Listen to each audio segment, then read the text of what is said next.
Qué hermoso es disfrutar de la cena del Señor, qué hermoso es haber estado compartiendo juntos con el liderazgo y emitiendo desde la iglesia la cena del Señor, y falta muy, pero muy poquito para que estemos juntos nuevamente, físicamente cercanos, para disfrutar de la comunión.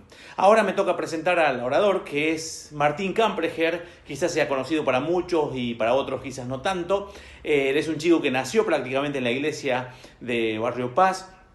Él es ingeniero, es un hombre de Dios, se casó con una chica de la Rioja, tiene una familia hermosa, están viviendo en Bariloche en este momento porque está trabajando allá, y él es uno de los pastores de la iglesia allá en Bariloche, y nos ha enviado un sermón que habla sobre la unidad de la iglesia con un bonus track especial, porque nos regaló algunas canciones de su propia iglesia que los chicos han grabado también. Así que vamos a disfrutar un combo perfecto: alabanza y la palabra de Dios. Así que vamos a disponer nuestro corazón para que, como siempre, la Biblia haga su obra y nos transforme a la imagen de Cristo. Oremos para ello. Señor, gracias por este día de vida, gracias por este domingo tan especial, y Señor, obra en nuestros corazones de manera tal que Cristo Jesús sea representado con propiedad. Transforma, moldea nuestras vidas, Señor, y ayúdanos a ser fieles para tu gloria y nuestra bendición. En el nombre del Señor Jesús.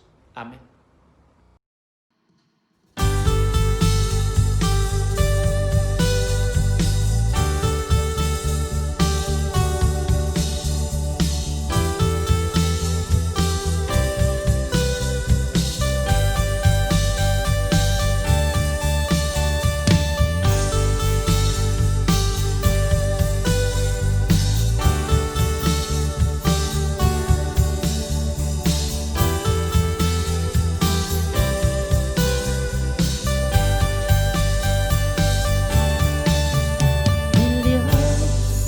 Hizo los cielos y la tierra con el poder de su palabra, reina con autoridad.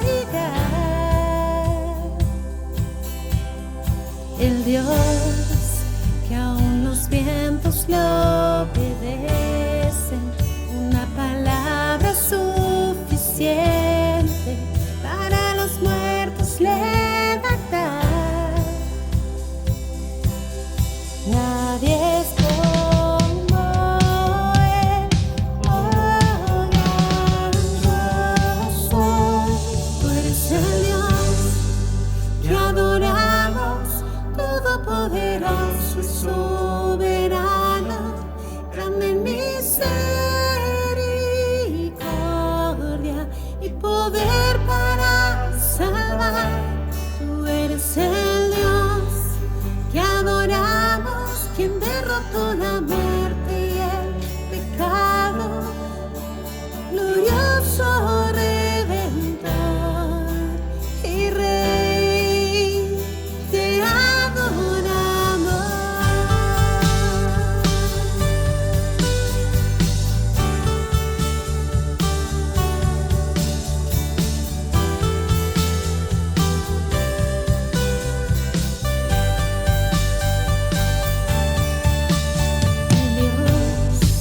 Que descendió desde su trono para llevar sobre sus hombros nuestra culpa y transgresión. Jesús, exaltado sobre todo, nombre sobre todo nombre, solo en Él hay salvación.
¿Qué tal, hermanos? ¿Cómo les va? Es un placer poder compartir con ustedes la palabra de Dios. Es una bendición para mí el poder compartir el mensaje de Dios, lo que el Señor tiene para enseñarnos a ustedes y a mí, por supuesto. Quisiera, antes de comenzar, tener un momento de oración.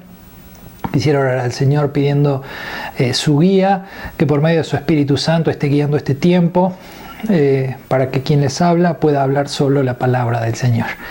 Oramos. Padre, te alabamos y te agradezco principalmente por esta bendición que tenemos de poder considerar tu palabra, de poder aprender de ella. Gracias, Padre bueno, porque nos permites, a pesar de estas circunstancias, a pesar de la pandemia, poder compartir juntos, estar en comunión como tu iglesia, compartir la alabanza, compartir tu palabra, Señor. Gracias por esta bendición. Gracias porque siempre tienes algo especial para decirnos. Oh Señor, encomendamos a ti este tiempo y rogamos que tu palabra llegue a nuestros corazones, haga la obra que tú deseas que haga, lleve mucho fruto y ese fruto permanezca. Te alabamos, te bendecimos en el nombre de Cristo Jesús. Amén. Quisiera en este tiempo, hermanos míos, poder compartir la palabra de Dios con ustedes y quisiera que me acompañen al Evangelio de Juan. Juan capítulo 17. Hoy vamos a hablar sobre un tema muy importante, creo que es un tema muy importante para la Iglesia de Jesucristo y que tiene que ver con la unidad de la Iglesia. Este es un tema que pertenece a la doctrina de la Iglesia. Por lo tanto, a mí me gustaría que podamos compartir dos pasajes de la Escritura. Primeramente, Juan capítulo 17 y después vamos a leer Efesios capítulo 4. Juan capítulo 17, vamos a leer el versículo 11. Vamos a leer algunos versículos. Dice así: ya no estoy en el mundo, mas estos están en el mundo, y yo voy a ti. Padre Santo, a los que me has dado, guárdalos en tu nombre, para que sean uno, así como nosotros. Versículo 15. No ruego que los quites del mundo, sino que los guardes del mal. Versículo 17. Santifícalos en tu verdad. Tu palabra es verdad. Versículo 19. Y por ellos yo me santifico a mí mismo, para que también ellos estén santificados en la verdad. Mas no ruego por estos, sino también por los que han de creer en mí, por la palabra de ellos, para que todos sean uno, como tú, oh Padre, en mí y yo en ti, que también ellos sean uno en nosotros, para que el mundo crea que tú me enviaste. Y yo les he dado la gloria que me diste, para que sean uno, así como nosotros somos uno. Yo en ellos y tú en mí, para que sean perfectos en unidad, para que el mundo conozca que tú me enviaste y que los has amado a ellos como también a mí me has amado. Vamos a leer y a buscar otro pasaje también en la Escritura que está en Efesios el capítulo 4, y vamos a leer desde el versículo 1 del 1 al 6. Dice Efesios 4: yo pues, preso en el Señor, os exhorto a que andéis como es digno de la vocación con que fuisteis llamados, con toda humildad y mansedumbre, soportándoos con paciencia los unos a los otros en amor, solícitos en guardar la unidad del Espíritu en el vínculo de la paz. Hay un solo cuerpo y un solo Espíritu, como también fuisteis llamados en una misma esperanza de vuestra vocación. Un Señor, una fe, un bautismo.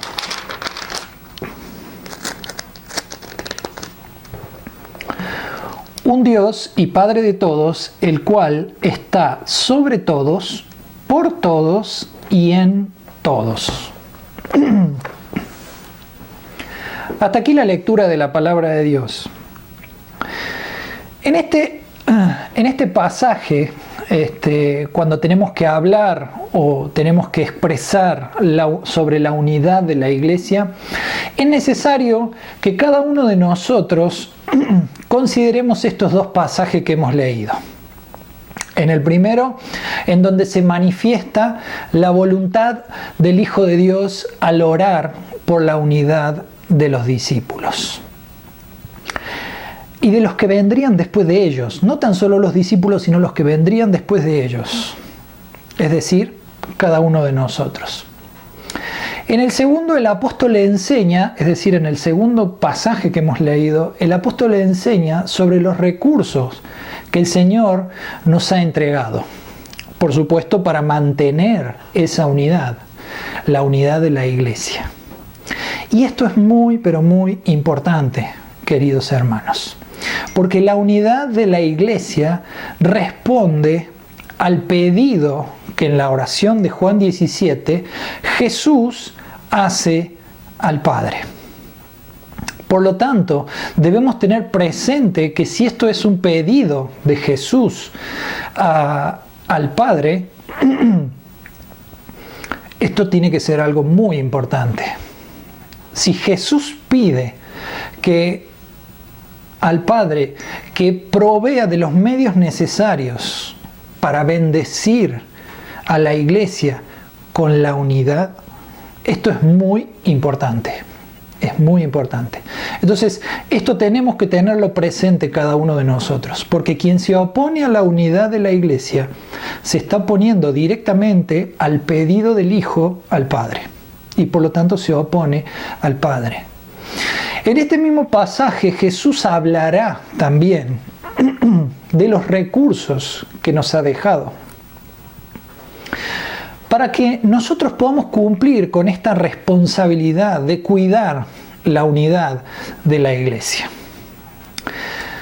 En este mensaje yo he dejado solo 2 puntos para que podamos considerar. Y estos 2 puntos que nosotros vamos a considerar, el primero es un poco más largo y el segundo es más corto. En el primero, la oración del Señor por la unidad de los que habían de creer. Ustedes saben que aquí, en Juan, en esta oración que Jesús está haciendo, el Señor está rindiendo cuentas, porque Él ya está próximo a entregar su vida y después a volver al Padre. Y en eso también de rendir cuentas, Él hace este pedido especial por la unidad de la iglesia. Y en este pedido especial de la unidad de la iglesia dice también por los que han de creer en mí, por la palabra de ellos. Es decir, cada una de las cosas que Jesús pide en Juan 17 involucra a los que habrían de creer en Él por la predicación de los apóstoles. Es decir, todo el pedido que el Señor hace por los suyos ahí, por sus discípulos, por sus apóstoles, también nos engloba a nosotros, por lo que Él está expresando en este texto. Ahora, la petición es más que nada un ruego por todos los creyentes que formarían la iglesia. Por eso el texto expresa, por los que han de creer en mí, por la palabra de ellos. El propósito de este ruego es para que sean uno, es decir, para que vivan en unidad. Lo primero que Jesús va a hacer es pedir por protección para los suyos. Jesús pide en los versículos 11 y 15 que hemos leído, protección para los creyentes. Dice, Padre Santo, a los que me has dado, guárdalos en tu nombre, para que sean uno así como nosotros somos uno. Padre, guárdalos en tu nombre. Esta expresión en tu nombre, cuando nosotros la encontramos en la Biblia, está haciendo referencia a quien se nombra.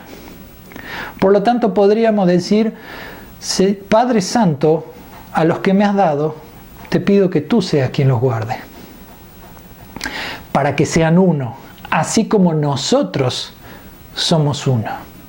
Es decir, el pedido va orientado a la unidad de la iglesia. El pedido de protección va orientado a la unidad de la iglesia. No ruego que los quites del mundo, sino que los guardes del mal. Ahí está nuevamente el pedido del Señor. Jesús se entiende que ya está camino a la presencia del Padre. Y los suyos quedarían en este mundo contrario a Dios y en el cual el enemigo lucharía contra los creyentes. Por lo que Jesús dice, necesitan de la protección tuya, Padre Celestial. Ahora, tal ha sido la respuesta del Padre Celestial que el apóstol Pablo dice, sabemos que a los que aman a Dios, todas las cosas les ayudan a bien. Ahí tienes la obra de protección del Padre con su iglesia. Cada una de las cosas que pasa o sucede en nuestra vida, quienes amamos al Señor, todo es para nuestra bien. Pero quiero centrarme en el contexto de este pasaje, en donde Jesús habla específicamente de la protección del Padre para con la unidad de la iglesia. Leímos recién en Efesios capítulo 4, un Dios y Padre de todos, el cual está sobre todos, el cual es por todos y está en todos. Es decir, nuestro Padre Celestial está por sobre todas las cosas.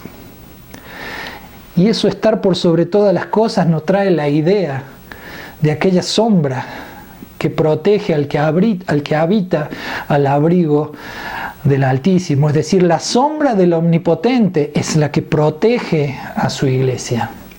Presta atención que en ese pasaje de Efesios 4 el apóstol está hablando de unidad de la iglesia, de la unidad de la iglesia. Y por eso dice que el Padre está por sobre todo. Él está custodiando, Él está cuidando la unidad de la iglesia. Y el Padre es por todos. Si Dios es por nosotros, ¿quién contra nosotros? En la iglesia de Corinto no se había entendido muy bien esta cuestión. Y en la iglesia de Corintio lo que se estaba haciendo era precisamente dividir la iglesia. Y no habían entendido que no estaba bien esto de que había algunos que eran los de Apolos, estaban los de Pablo, estaban los de Cefas o de Pedro, y estaban los de Cristo por otro lado. 4 iglesias dentro de una iglesia. Y ellos estaban ahí, participaban de los símbolos, y el apóstol Pablo en 1 Corintios capítulo 11 dice: los que participan sin discernir el cuerpo de Cristo, juicio comen y beben para sí. Participan sin discernir, sin entender. Discernir es entender. Sin entender lo que es el cuerpo de Cristo. Y lo que no habían entendido es que el cuerpo de Cristo es uno solo y que no se lo puede dividir. Por lo tanto, había muchos que estaban debilitados, otros que estaban enfermos y otros, dice el apóstol, ya duermen. Por lo tanto, Jesús pide que los creyentes sean santificados en la palabra de Dios. Es uno de los pasajes que hemos leído. Santifícalos en tu verdad. Tu palabra es la verdad. ¿Y por qué menciono esto? ¿Y por qué está en este contexto particular en el cual se habla de unidad de la iglesia? ¿Qué tiene que ver esto de santificarlos en la verdad y de que la palabra sea la verdad? Bueno, tiene mucho que ver. Por eso el Señor también dijo algo muy importante: y por ellos yo me santifico a mí mismo, para que también ellos sean santificados en la verdad. Quiero sumar algo más a esto que acabo de decir. Jesús dice: yo me aparto para hacer esta obra que voy a hacer, para que a través de mi entrega personal, Él no está diciendo que se va a hacer más santo. Que Jesús diga yo me santifico a mí mismo no significa que se va a hacer más santo. Él es santísimo, Él es 3 veces santo, Él es el santo, santo, santo, ¿no? Sabemos que en esa repetición de 3 veces tiene que ver con un superlativo, ¿no? Y que habla precisamente de que Él es santísimo. Y no está diciendo que Él se hace más santo, sino que Él se ha apartado para hacer una obra que es la obra de redención por cada uno de nosotros, y que esa obra de redención va a traer consecuencias para que nosotros después podamos vivir y manifestar una vida en santificación. Y esto de manifestar una vida en santificación tiene implicancias muy importantes con respecto a la unidad. Los creyentes serán santificados o experimentarán la vida cristiana como un verdadero hijo del Padre Celestial por la palabra de Dios. Eso es lo que quiere decir: santifícalos en tu verdad. Tu palabra es la verdad. Dicho de otra manera, Jesús pide que aquello que lleve a los creyentes a vivir de acuerdo con la voluntad de Dios sean las Escrituras, sea la Biblia. Para poder entender primero esto, es necesario revisar el concepto de inspiración. En primer lugar, el concepto expresado por Pedro. Pedro, cuando habla de inspiración, él está diciendo que la profecía no fue traída por voluntad humana, sino que los santos hombres de Dios hablaron siendo inspirados por el Espíritu Santo. Y el pensamiento de Pedro tiene que ver precisamente con una vela que es impulsada por el viento. Entonces, él cuando habla de inspiración se está refiriendo a hombres que fueron impulsados a hablar la palabra de Dios como profetas, a escribirla también, ¿no? Y esto precisamente es la idea de Pedro, de personas que han sido impulsadas a hacer o a hablar lo que Dios quería que se hablara. Ahora también está el concepto expresado por Pablo. Pablo dice: toda la Escritura es inspirada por Dios y útil para enseñar, para redarguir, para corregir, para instruir en justicia. Y esto, acá nos empezamos a ver este pasaje, y este pasaje nos empieza a introducir en este tema de la vida cristiana, de la vida en santificación, del santifícalos en tu verdad, tu palabra es la verdad. Y es porque el apóstol Pablo está queriendo explicar de que la palabra de Dios es útil. La versión Reina Valera dice útil para enseñar. Y yo quiero en este asunto quiero explicar algo. En el texto griego no hay un verbo, hay un sustantivo. Por lo tanto, ahí la mejor traducción no es útil para enseñar, sino es útil para enseñanza. La palabra de Dios es útil para enseñanza, ¿no? Y no tanto esto de enseñar. A ver, ¿qué quiero decir con esto? La diferencia que existe entre un verbo y un sustantivo tiene precisamente que ver con que enseñar puede ser una acción puntual que yo hago en algún momento, ¿no? Pero enseñanza no tiene que ver con algo puntual, sino tiene que ver con una esfera donde se desarrolla la enseñanza. Tiene que ver con un estilo de vida. Por lo tanto, la palabra de Dios es útil para la enseñanza, es decir, para la formación del siervo de Dios. ¿Qué es lo que dice? Que es de lo que habla en ese contexto este pasaje de 2 Timoteo 3:16, ¿no? Está hablando precisamente de un contexto donde el apóstol va a hablar del obrero preparado, del obrero que va a ser preparado para llevar la palabra de Dios, que va a usar bien la palabra de verdad. Entonces, es útil para enseñanza, es útil para redarguir, convencer, hacer caer en cuentas a quien está leyendo, a quien está meditando en la palabra de Dios, para corregir, es decir, para tomar otro rumbo. La palabra de Dios me enseña y yo iba caminando hacia el oeste y resulta que la palabra me dice: no, ahora tenés que ir para el este, porque el oeste no es el camino que yo quiero para vos. Para instruir en justicia, es decir, para que el siervo pueda vivir de acuerdo a aquellas buenas obras que Dios preparó de antemano para que anduviésemos en ellas. Y esta es la importancia de la palabra de Dios. Ahora, la palabra inspiración que usa aquí el apóstol Pablo es una palabra que aparece una sola vez en el Nuevo Testamento. Y esta palabra es una palabra formada por dos voces que tiene que ver con Dios y soplar. La palabra inspiración ahí se podría reemplazar por la palabra Dios soplada o soplada por Dios. ¿Sí? Es decir, toda la escritura es soplada por Dios y útil para enseñanza, para redarguir, para corregir, para instruir en justicia. En este pasaje particular, cuando hablamos esto del soplo de Dios, inmediatamente nuestra mente se va hacia el principio de la escritura. Y el soplo de Dios aparece en el Antiguo Testamento, dando vida al hombre. Dice Génesis que Dios sopla aliento de vida. Por ello, en la Biblia encontramos expresiones como por ejemplo las palabras de Esteban en Hechos capítulo 7.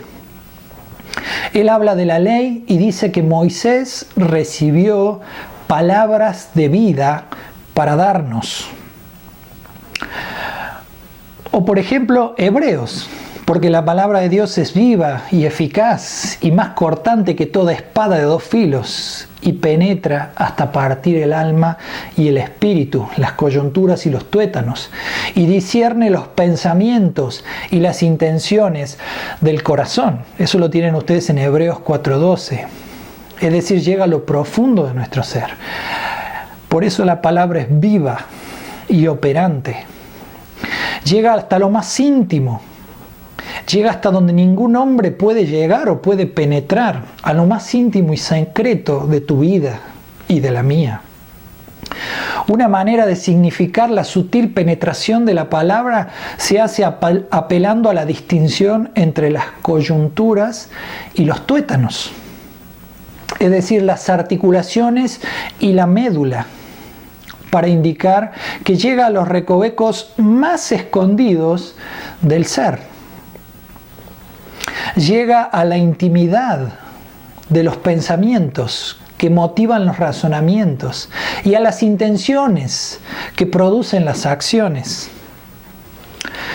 Ahí la palabra discernir expresa la habilidad y capacidad para juzgar. Es decir, la palabra critica los pensamientos y las intenciones del corazón. Juzga los pensamientos y los sentimientos, revelando la verdadera naturaleza de ellos. Lo que los hombres no pueden juzgar por desconocido, lo hace la palabra de Dios. Como conclusión de este punto, será la palabra de Dios operando en mi vida la que me llevará a vivir en santidad. Por lo cual, nosotros, sin cesar, damos gracias a Dios de que cuando recibiste la palabra de Dios que oíste de nosotros, la recibiste no como palabras de hombre, sino según es en verdad la palabra de Dios, la cual actúa en vosotros los creyentes. Y eso está en 1 Tesalonicenses 2:13. Está hablando el apóstol en 1 Tesalonicenses 2:13 que la palabra actúa en nosotros, en nuestra vida. Pero además, la palabra opera en nosotros por la obra del Espíritu Santo. Dice el apóstol Pablo también en 1 Corintios: y esto erais algunos, mas ya habéis sido lavados, ya habéis sido santificados, ya habéis sido justificados en el nombre del Señor Jesús y por el Espíritu de nuestro Dios. 1 Corintios 6:11. La palabra de Dios actúa en nuestra vida y el Espíritu Santo aplica esa palabra en nosotros. Por eso dice el pasaje que ya habéis sido santificados en el nombre del Señor, es decir, en Cristo y por el Espíritu de nuestro Dios. Toda vida en santificación va a ser en la palabra. Y esa operación va a ser una obra del Espíritu Santo que va a aplicar esa palabra en nosotros. Lo que los hombres no pueden juzgar por desconocido, lo hace la palabra de Dios. Presta atención a lo que dice el apóstol Pablo. Y como conclusión, por supuesto, de este punto, ¿no? Va a ser la palabra de Dios operando en mi vida la que me llevará a vivir en santidad. El apóstol Pablo dice, por lo cual también nosotros, sin cesar, damos gracias a Dios de que cuando recibisteis la palabra de Dios que oísteis, la recibisteis no como palabra de hombres, sino según es en verdad, la palabra de Dios, la cual actúa en vosotros los creyentes. La palabra de Dios nos lleva a la santidad, nos lleva a vivir la vida cristiana, que en santidad es la única manera de vivir la vida cristiana, porque es la palabra de Dios la que actúa en nosotros. La palabra de Dios opera en nuestra vida. Pero permíteme agregar algo más. El mismo apóstol Pablo, cuando explica de nuestra vida en santificación o nuestra vida en santidad, habla que esto se logra por la obra del Espíritu Santo. Es decir, la palabra de Dios es aplicada por medio del Espíritu Santo en nuestras vidas para que nosotros podamos vivir en santidad. Escucha lo que dice el apóstol Pablo en 1 Corintios. Y esto erais algunos, mas ya habéis sido lavados, ya habéis sido santificados, vida cristiana, ya habéis sido justificados, momento de la conversión, en el nombre del Señor Jesús, es decir, en Cristo, en el Señor, ¿sí? Y por el Espíritu de nuestro Dios. Está hablando del Espíritu Santo. Por lo tanto, no tan solo el momento de la justificación, el Espíritu Santo opera para que no tan solo seamos convencidos de pecado, justicia y de juicio, sino también que regenera nuestras vidas. En la vida de santificación, el Espíritu opera aplicando la palabra de Dios en nuestras vidas. ¿Recuerdas las palabras de Jesús acerca del Espíritu Santo? Él tomará de lo mío y os lo hará saber.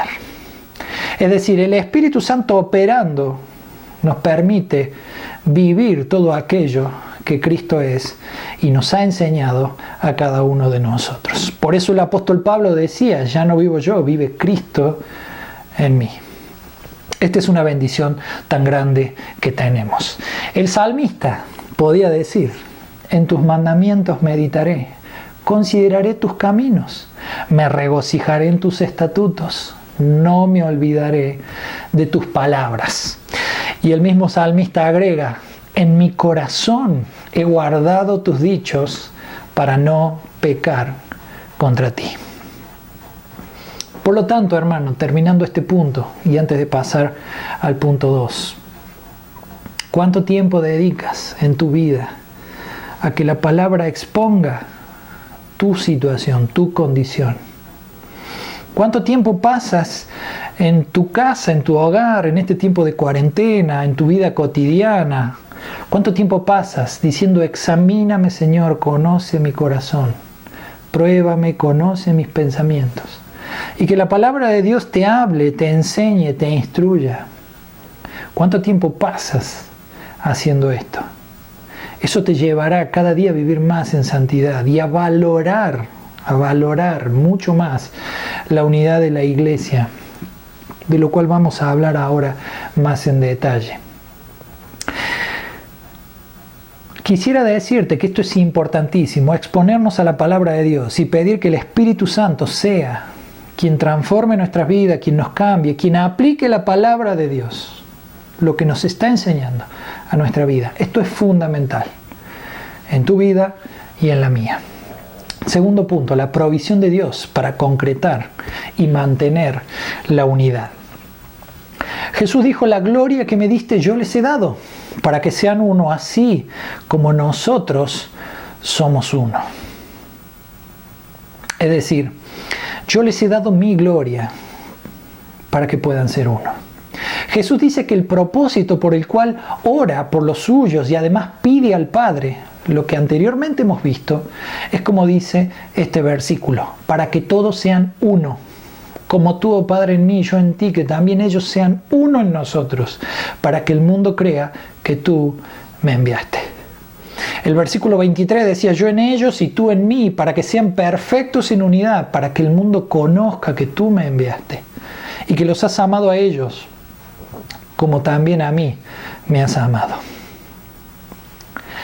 Es importantísimo porque el propósito de Jesucristo es que los creyentes participen de una unidad semejante a la que existe en el seno trinitario, entre el Padre y el Hijo. Por eso dice: como tú, oh Padre, en mí, es decir, de la manera que nosotros allí en el seno trinitario somos uno, yo quiero que ellos tengan una unidad semejante.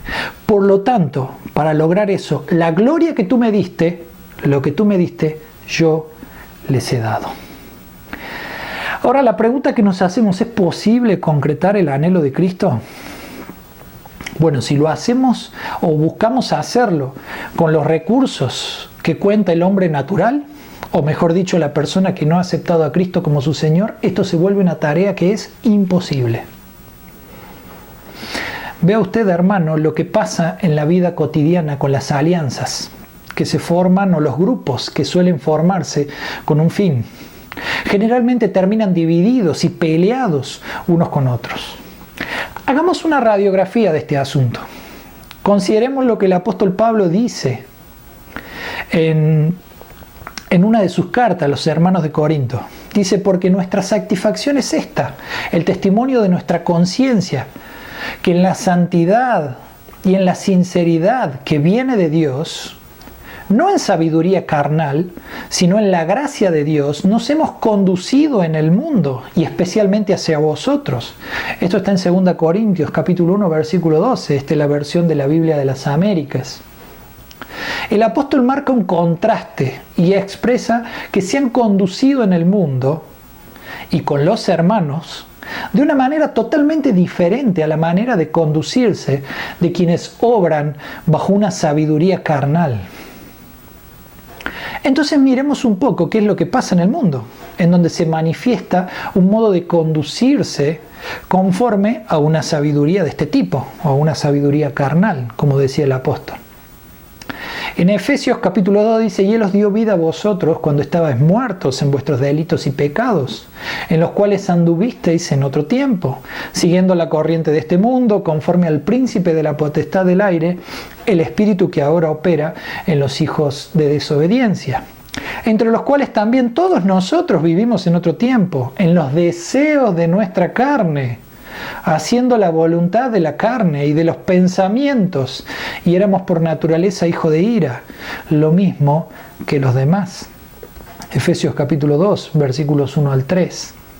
Este estilo de vida se caracteriza, como dice el pasaje: vivimos en otro tiempo en los deseos de nuestra carne, haciendo la voluntad de la carne y de los pensamientos. Es decir, un estilo de vida impulsado por la carne o por la voluntad, o por una voluntad manejada por los deseos de la carne. Esto a su vez implica pensamientos manejados por los deseos de la carne. Fíjense en lo que dice el apóstol Pablo en Colosenses capítulo 2. Nadie os prive de vuestro premio, afectando humildad y culto a los ángeles, entremetiéndose en lo que no ha visto, vanamente hinchado por su propia mente carnal. El apóstol Pablo habla de una mente carnal que enseña cosas de una mente hinchada, soberbia, orgullosa. Es decir, una forma de pensar en la carnalidad. La carne es la que impulsa al hombre a pecar y está presente tanto en el creyente como en quien no lo es. el apóstol Pablo expresa en Romanos 7:18, y yo sé que en mí, esto es en mi carne, no mora el bien, porque el querer el bien está en mí, pero no el hacerlo. Los deseos de la carne conducen al hombre, y en particular, teniendo en cuenta el tema que hoy me toca hablar, al creyente carnal, a manifestaciones pecaminosas contra la unidad de la iglesia. Y manifiestas son las obras de la carne, dice Gálatas, que son adulterio, fornicación, inmundicia, lascivia, idolatría, hechicerías, enemistades, pleitos, celos, iras, contiendas, disensiones, herejías, envidias, homicidios, borracheras, orgías y cosas semejantes a estas, acerca de las cuales os amonesto, como ya os lo he dicho antes, que los que practican tales cosas no heredarán el reino de Dios. Gálatas 5, 19 al 21. El apóstol Pablo está señalando precisamente que estos deseos de la carne no son propios del creyente, sino que son algo cotidiano y una práctica en el mundo. Por lo tanto, en el creyente estas cosas deben estar bien controladas por el Espíritu Santo. Estas cosas deben no salir afuera, y que el Espíritu Santo sea el que mantenga el control con eso. Ya lo vamos a ver bien qué es lo que quiero decir con esto. Enemistades, sentimiento de hostilidad, es un deseo de la carne, un sentimiento de hostilidad personal, resentimiento interior hacia otra persona. El prójimo se convierte en un enemigo personal. Pleitos, mejor dicho, contienda. Del sentimiento de hostilidad interior se pasa directamente a la contienda manifiesta, ¿no? Celos, plural de celo. El celo denota en la iglesia cuando se ha tomado partido por alguien. El ejemplo de Corinto, los de Pablo, los de Apolos, los de Cefas. Iras o arrebatos de iras. De la animosidad personal se pasa a la expresión violenta contra otros. Contiendas, o mejor dicho, esa palabra que en la versión Reina Valera se traduce como contienda, ahí sería rivalidades. Es la ambición personal que busca el beneficio propio y por lo tanto crea rivalidades en el medio en el que está. Disensiones o divisiones. Herejías. Ahí la palabra más bien que herejías es sectarismos. Por lo tanto, si usted está en Gálatas capítulo 5, marque la palabra herejía y póngale al lado sectarismos. Es decir, grupos. Cuando se ha consumado la división. Los de Pablo, los de Apolo, los de Cefas, los de Cristo. Fíjese cómo el apóstol manifiesta deseo de la carne, que muchas veces aparecen en la iglesia y que no tienen que ser una práctica de quienes somos creyentes. Estas manifestaciones introducen al hombre, en este caso al creyente, que se deja controlar por ellos en un estado de oposición a Dios. Tenemos que entender que los designios de la carne son enemistad contra Dios. Esto lo dice Romanos 8:7. Y acá hay algo muy importante. Los deseos de la carne no se sujetan a la ley de Dios, ni tampoco pueden. Por eso se oponen todo el tiempo. Léalo bien y medítelo en Romanos 8:7. Ante este panorama, para nada alentador, digamos, Jesús en esta oración dice en el versículo 22, lo que les mencioné hace un momento: la gloria que me diste, yo les he dado. Y ante el daño que ha producido el pecado en el hombre, Cristo provee de un remedio. Fíjese lo que dice la palabra de Dios, por medio de las cuales nos ha dado preciosas y grandísimas promesas, para que por ellas llegaseis a ser participantes de la naturaleza divina, habiendo huido de la corrupción que hay en el mundo a causa de la concupiscencia. Segunda de Pedro 1:4. Este pasaje, querido hermano, está hablando de la provisión de Dios para cada uno de nosotros. La gloria que me diste, yo les he dado. El apóstol Pedro dice, nos ha hecho participantes de la naturaleza divina. Y agrega habiendo huido de la corrupción que hay en el mundo a causa de la concupiscencia o de estos deseos pecaminosos, los deseos de la carne que están en nuestro interior. Entonces Dios provee de la solución. Jesucristo en su oración pide por nosotros y provee de la solución a este problema de los deseos de la carne.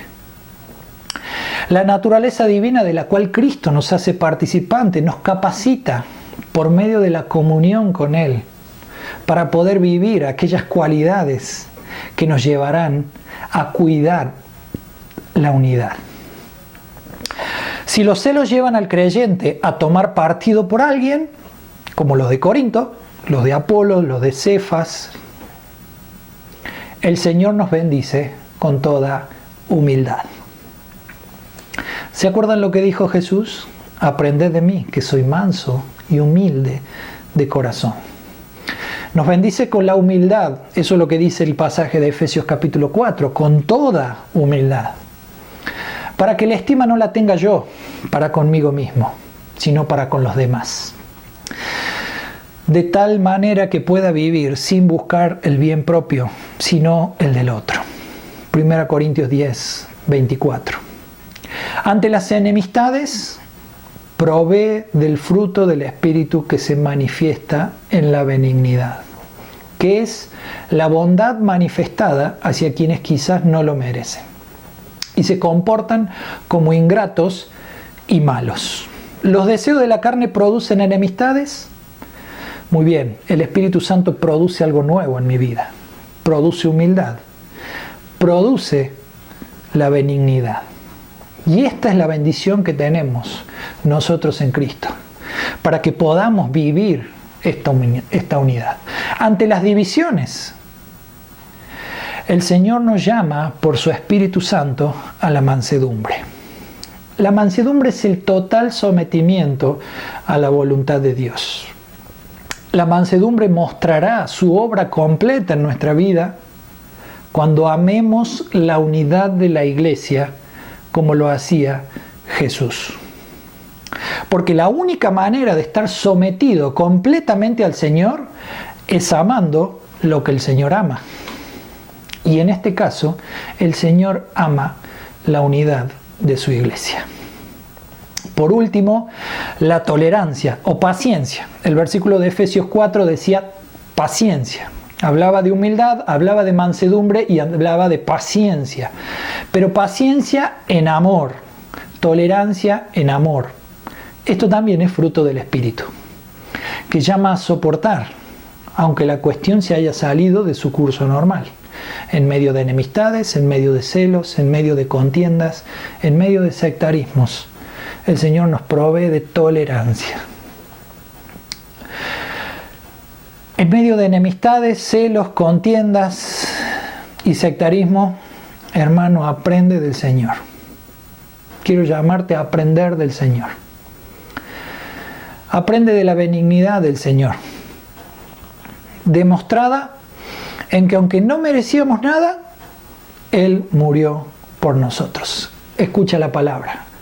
En que siendo aún pecadores, Cristo murió por nosotros. Hermano querido, nosotros estábamos en la situación de enemigos de Dios. Como leímos en Efesios capítulo 2, éramos hijos de ira. Estábamos completamente enemistados con Dios. Éramos esos ingratos y malos que te mencioné recién. Y que el mismo Señor en Lucas habla cuando explica de la benignidad de Dios. Dice que Dios es bondad aún con los ingratos y malos. Y nosotros éramos esos ingratos y malos. Y sin embargo Cristo fue enviado por el Padre Celestial para morir en la cruz, pagar el precio por vos y por mí. No tenía por qué hacerlo y lo hizo por amor. Mas Dios muestra su amor para con nosotros en que siendo aún pecadores, Cristo murió por nosotros. Ahí tienes la benignidad del Señor. ¿Merecíamos algo? No. Éramos enemigos de Dios. No merecíamos nada. Lo único que merecíamos era la ira de Dios, Por eso dice que éramos hijos de ira. Y un hijo de ira lo único que hereda es ira. Por lo tanto, lo único que merecíamos era la ira de Dios. Sin embargo, Dios demostró su bondad. Aprende de la mansedumbre del Señor, hermano querido. El Señor dijo, yo soy manso y humilde de corazón. Aprende de la tolerancia en amor del Señor. Escucha la parábola que mencionó el Señor. Tenía un hombre una higuera plantada en su viña y vino a buscar fruto en ella y no la halló. Y dijo al viñador, he aquí, hace 3 años que vengo a buscar fruto en esta higuera y no lo hallo. Córtala. ¿Para qué inutiliza también la tierra? Él entonces respondiendo le dijo, Señor, déjala todavía este año, hasta que yo cabe alrededor de ella y la abone. Y si diere fruto, bien, y si no, la cortarás después. Esta parábola está en Lucas 13, 6 al 9. Nuestro Dios es tolerante para con el hombre, es paciente para con el hombre. Y nosotros tenemos que aprender de nuestro Señor. Hermano, ninguna de estas bendiciones se reciben alejados de la comunión. Todo es por comunión con Cristo. El esfuerzo personal sin la comunión no te dará ninguna de estas manifestaciones del carácter moral de Cristo. En este corto mensaje que he querido dejarte, si se puede decir corto, el maestro te habla y te llama. Y llama a quien todavía no ha aprendido a valorar la unidad de la iglesia. Y le dice, venid a mí y aprended de mí, que soy manso y humilde de corazón. Pero el Señor también quiere decirte algo muy especial. Mi yugo es fácil y ligera mi carga. Querido hermano, si vamos a aprender algo, lo tenemos que aprender en comunión con el Señor. Y la unidad de la iglesia no es la excepción. El Señor ama la unidad de la iglesia. Ha orado por la unidad de la iglesia. El Padre ha respondido. Ha provisto del fruto del Espíritu. Ha provisto de la humildad, ha provisto de la mansedumbre, ha provisto de la tolerancia, ha provisto del amor, para que nosotros podamos vivir la unidad. Por lo tanto, hoy el Señor te dice, mi yugo es fácil y ligera mi carga. Mi Señor hoy te llama a la comunión. ¿Sabes que el apóstol Pablo dice en Gálatas capítulo 6, versículo 5? Porque cada uno llevará su propia carga. Y cuando el apóstol Pablo habla de la carga que cada uno llevará, el apóstol Pablo está hablando de esa carga ligera, de esa valijita pequeña que cada uno tenemos que llevar. La unidad de la iglesia es una responsabilidad propia. Cuando hablamos de la carga pequeña estamos refiriéndonos a la responsabilidad que tenemos cada uno de nosotros. Querido hermano, lo digo como pastor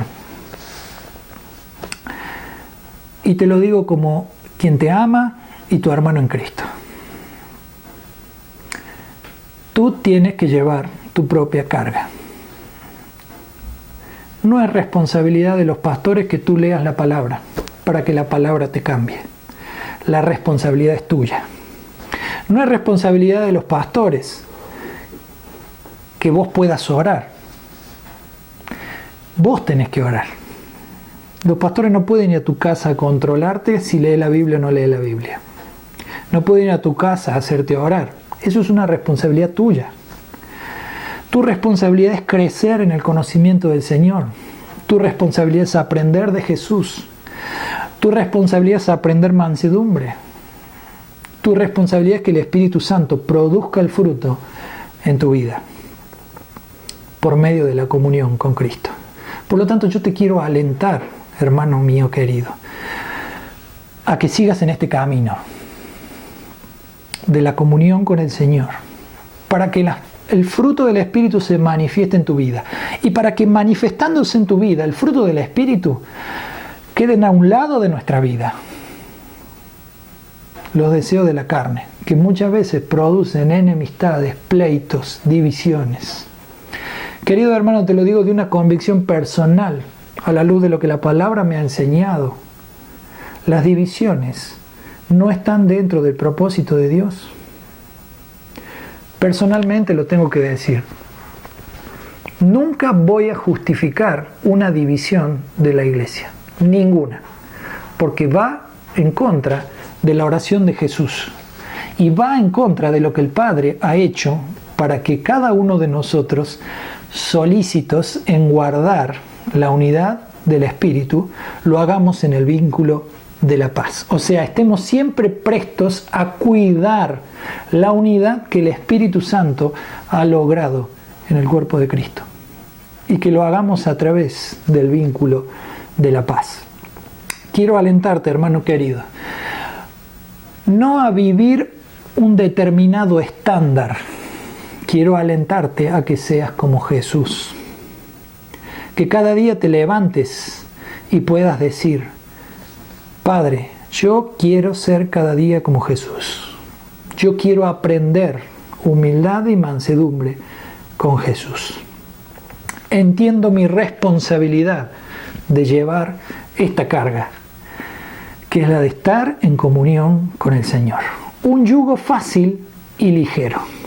Por lo tanto, te aliento, hermano mío, te aliento a vivir la comunión, te aliento a vivir la unidad de la iglesia y a seguir adelante. Que en esta semana tu oración sea esta: Padre Celestial, enséñame, por medio de tu Espíritu Santo y tu palabra, a amar la iglesia como la amaba Jesús.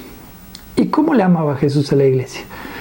La Biblia dice que él amaba a la iglesia entregándose por ella en un amor sacrificial. Hermano, te aliento a que te sacrifiques por el Señor, que te sacrifiques por su iglesia en un amor incondicional a Él. Que el Señor te bendiga. Padre, gracias por esta bendición, gracias por tu palabra. Tu palabra nos ha hablado y nos ha enseñado.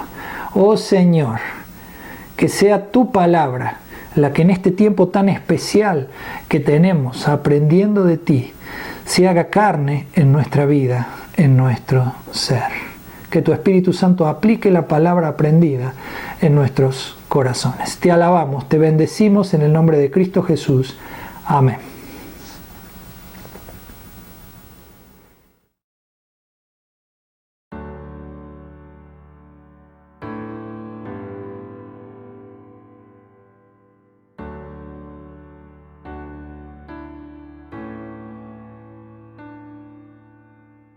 Dios te guarde y bendiga, que pueda brillar su rostro sobre ti, que ponga en ti su mirada y te dé su paz.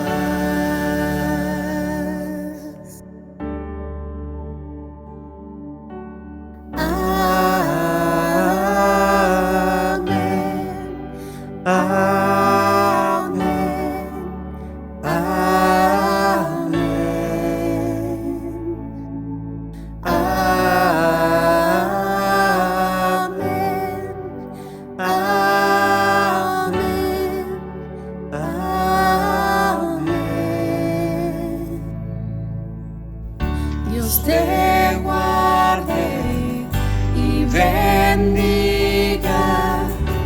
que pueda brillar su rostro sobre ti, que ponga en ti su mirada y te dé su paz.